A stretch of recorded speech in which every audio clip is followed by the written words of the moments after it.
was part of it. Poland is now part of NATO. NATO, all of them. But I'm even looking at the heart of the Soviet Union, the Transcaucasians. So you are looking at Armenia, Azerbaijan, and Ukraine. All of that, they were helped to secede from the Soviet Union.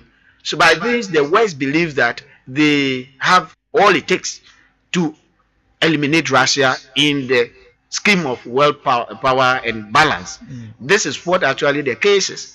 However, when this thing was going on, Russia allowed to some extent, depending on the leaders, especially from the period of Nikita Gorbachev, and then you come to Boris Yeltsin. They were able to manage. The West was able to manage and infiltrated the place. For those who are mostly Western inclined, yes, Yeltsin is known to be a Western inclined, and Gorbachev was also known about that. Yes. So they had the opportunity to manipulate. But when the KGB boss came, they couldn't have done that. This is where, and he resuscitated the glory of the Soviet Union. The fact remains that these are two major superpowers in terms of world military survival, America and Russia. And that, when it comes to that, Russia is not a moribund state.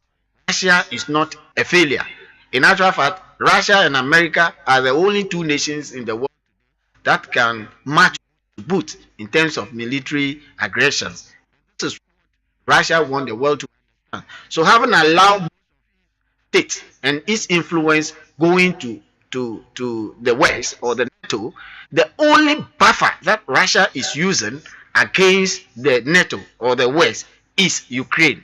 And therefore, if they should allow Ukraine to join NATO, it means that America has every ground to plant their military facilities right in the heart of Russia.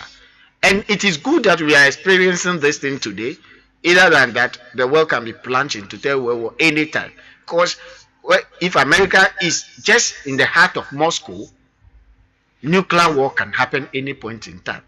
When you look at the map of Russia and vis-a-vis Ukraine, you realize that the whole of the eastern part is taken. When you look at the Waterloo War, in actual fact, Dr. Mensah mentioned a few wars preceding this very period. We can even go to 1772, Stanislavski War. We will look at Tsar's War, all of that. Russia was able to, but the one good thing that helped Russia has to do with the Western corridor where Ukraine is located. That is the reason Russia today will not allow the last buffer that separates the heart of Russia from the West intentions for Russia, and they would never. Mind you, because Ukraine was part of the integral part of the Soviet, the population of Ukraine is a mixed population, to the extent that the Donbass and then the Crimea will have about 80% of the Russian population. You mentioned NATO annexing some states of, so we'll come to that because of the word you use, annex. Yes. But you see, earlier you mentioned also that there was the ideologies, yes, as in how to, should I say, shock the economy back to action. And you mentioned the capitalism from the American side, that's the American democracy, versus the socialist or communism, which is an extreme socialism on the Russian bloc. Okay. Is that the reason for the invasion of Libya? I am back to that. Because the reason why I'm asking that is because, you see, NATO invaded Vietnam purely because of communism.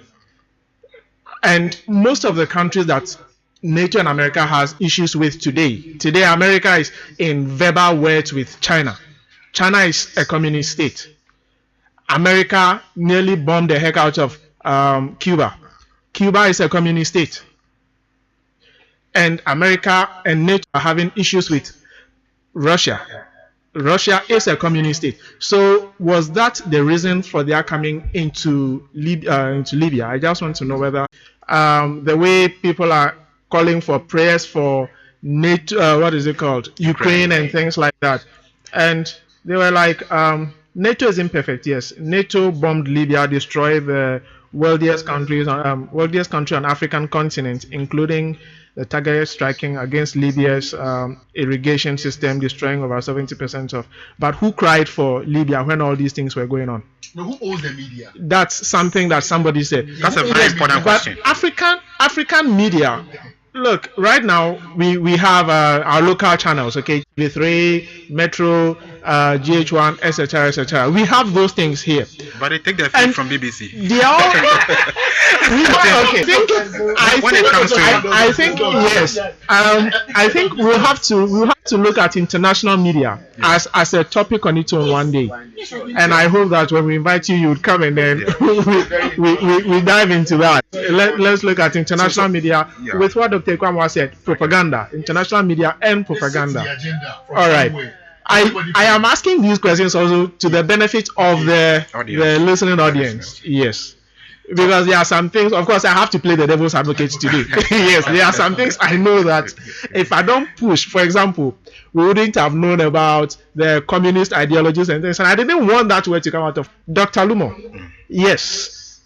Mr. Edu mentioned that there was actually going into one of the questions I was to ask about the Donetsk and then Luhansk. Is it whatever their names are? Area. Yes, the Donbass. There are two areas in the Donbass region. Yes. Good. In 2014, Barack Obama came out and then condemned.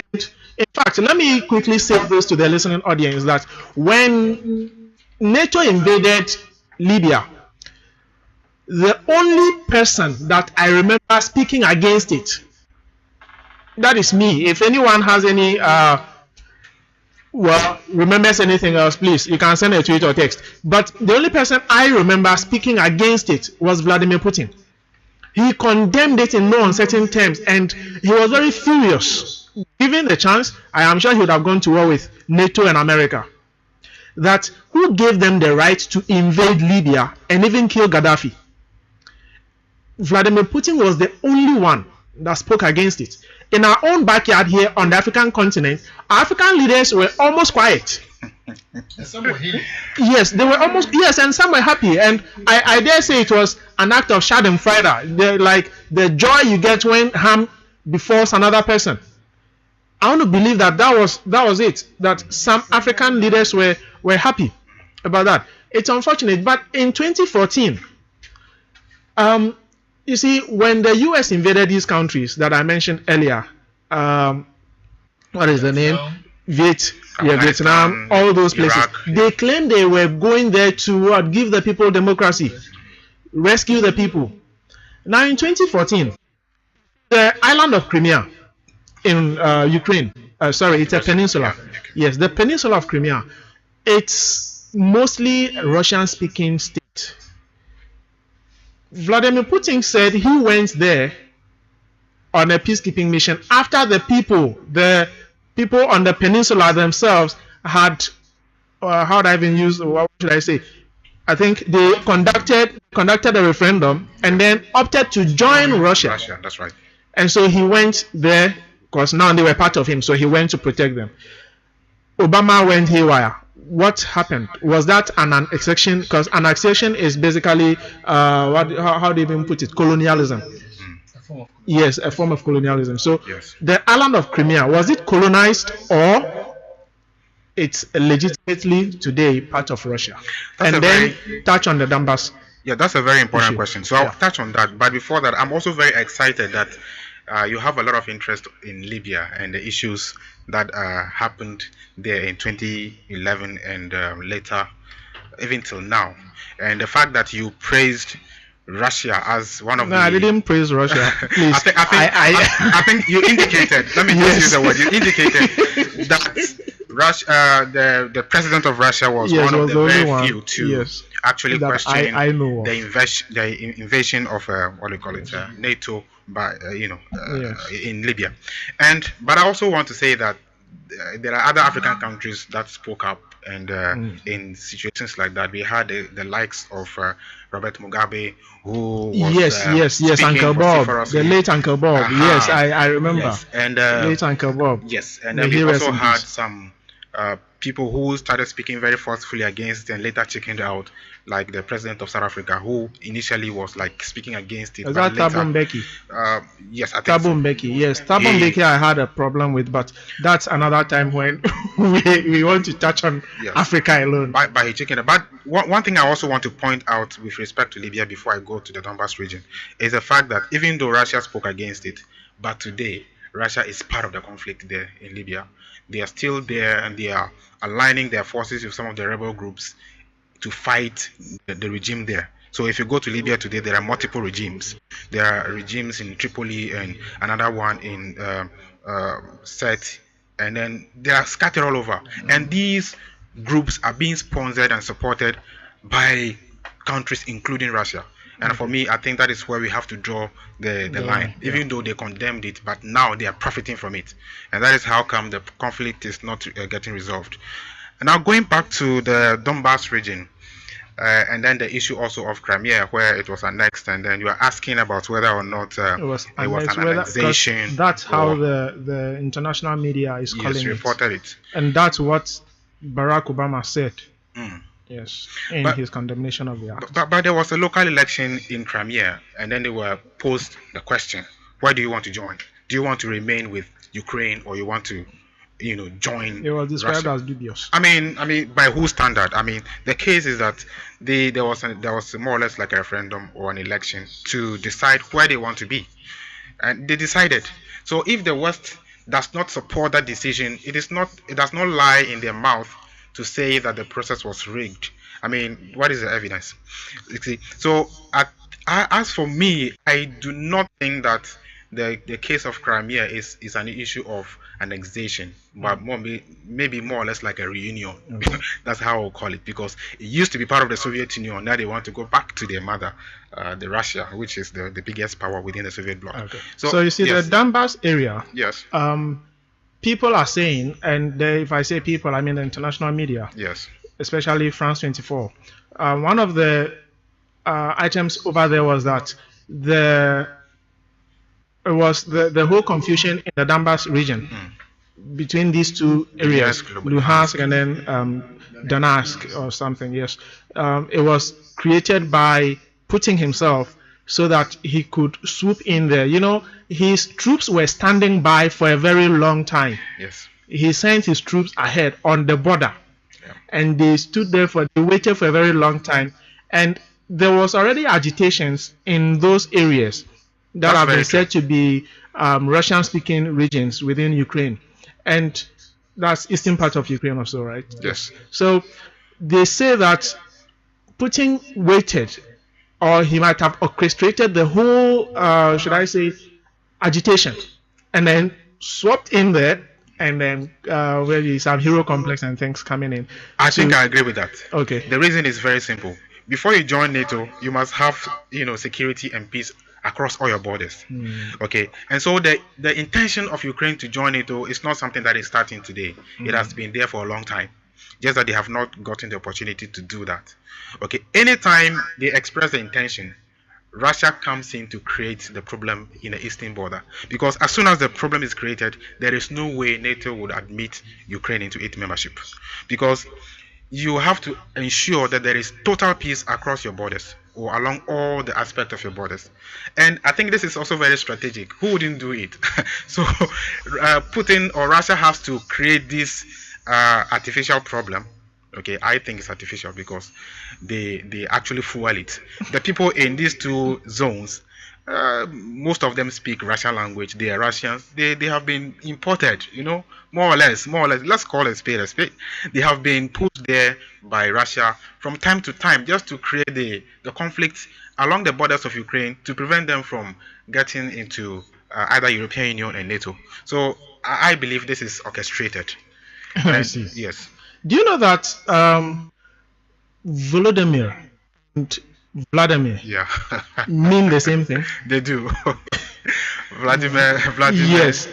And Volodymyr. And accidentally, historically too, the first ever fight they fought, the Russia had Putin. Yeah. And then the same Ukraine had See, because I don't know whether it's like it's repeating itself. Just something that's come to you. Yeah, I am finding it difficult to. I have this other question. You see, because there is no time, I have to touch on some of these things bit by bit. The issue of democracy, Mr. Edu, the issue of democracy. Sorry, Mr. Amo. The issue of democracy. You see, Germany, Italy, are these countries democratic states? Is every country in the EU a democratic state? In fact, they are saying it is. I am having a problem defining it. The issue of democracy. Is every country that is a member of the European Union a democratic state? This is a complex and octopus question. Yes, I have to ask because it is America's idea of democracy is that you have a 2-year, 4-year term. Yes. Okay, sorry, a 4-year, 2 terms. We will come to that. Yes, we will come to and that. Angela Merkel has been, I don't know. Yes, for more than 2 terms. Yes, I don't. How many years was in a term? I think the Russian. You see, Italy. For more than 2 terms. Yes, Italy recently, was it somewhere this year? They were literally begging their president, who got tired of being president and resigned. They begged him to come back and continue being president. So, if NATO and the rest of the West are pushing this idea of democracy, and another thing you see is because another reason I'm saying this is because the Western media again are saying that maybe Putin wants to oust Volodymyr so that he would install a puppet. Pro-Russian. And the question is Volodymyr a puppet to the West? The West. So we will deal with that. I was saying that the issue of democracy is an orthodox issue. We must also look at the beginning, the historical antecedent to the word democracy itself. When you want to define democracy, there are some tenets that you want to look at. If those tenets are pronounced in your structure, governance structure, then of course you want to say it's a democracy. I want to believe that there is no single measured system that anybody can refer to as democracy. If you are able to get a few tenets that are measured as part of the democratic structure, then of course every nation is a democratic nation. I'm not sure America and the rest of NATO sees it that way. Because they are angry with China. We will come to that. We will come to that. In fact, the concept of democracy developed in Greece. The ancient democracy or the antique democracy started with Greece. We had those, their senators. And exactly. Like that, yeah. But question is that what American and others are preaching today, the West is preaching today, was that a democracy in the true sense of the principle? Because women were not allowed to participate in it, and that slaves were not allowed to participate in such a democracy. So to a large extent, per the Americans' view and measure today, then that wouldn't be even democracy in the first place. Now, when in the 17th century, Crimean War, that led to the adoption of democracy in Great Britain. So then we had the constitutional democracy in Great Britain, reducing the powers of the monarch. What kind of democracy they adopted? Then when America gained her independence from the same Britain in 1776, they could not adopt the very democracy the British were practicing, but they contextualized the democracy. They adopted something that will be defined as contextual democracy to fit the situation, the political situation in America. And therefore, anybody can use a system to fit the environmental political structure in their country. And if the tenants, some of the tenants we will mention, are seen flowing in this system, then it is democracy. Because if it is about American democracy, to be sincere with you, I need to be very charitable with the word, that is not a measure for any nation to measure, to carry. In a sense that it seems to be the measure for almost every African country. In the sense that America gained her independence, as I mentioned, in 1776, the first election will be in 1789. But between 1789 and 1920, women were not allowed to participate in elections. that will lead to political decision in their country. Is that the democracy we are talking about? Again, the Afro-Americans were not part of the process until the civil rights period, up to the 1960s. I think that was by Abraham Lincoln. Abraham Lincoln started that. That led to the abolition of slavery in America in 1860s. But that the real participation of the African Americans in American democracy started in the 1960s. Is that the democracy? We are looking at over 200 years of their independence before Africans should be integrated into what they call. But if still we have a problem with that today, because some African Americans are not allowed to still participate in the democracy. Now, in the course of the Cold War, the Americans slaughtered democracy on the platter of selfish expediency. What happened in apartheid South Africa? It again brings us back, and we'll tailor this into the Libya issue.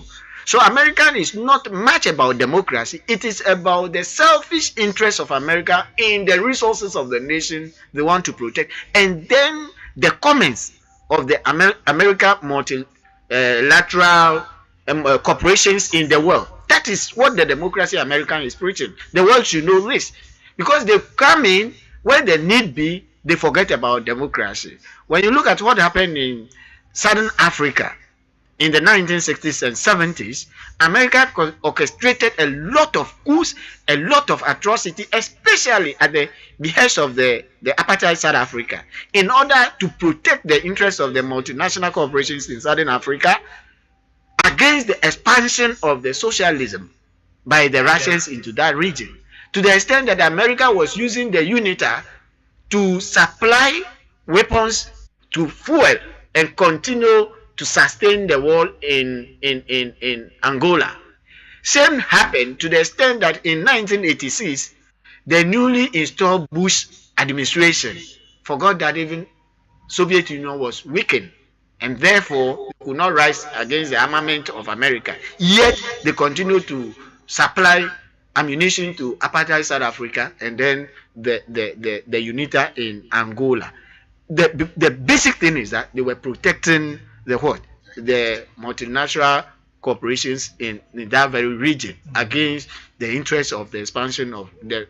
So when we come back, what is going on in Congo today? Exactly. The cobalt, because Congo, I understand, possesses over 20 trillion US dollars. The Congo war should be another thing we should discuss in perspective, because it was American and Belgians that actually, when Congo gained independence on the 8th of October 1960, 3 days later, orchestrated the secession of the Katanga region, which is the most endowed region of Congo, leading to the murder of Patrice Lumumba. You know, it has to do with the protection of land. So we come back to Libya again in your issue.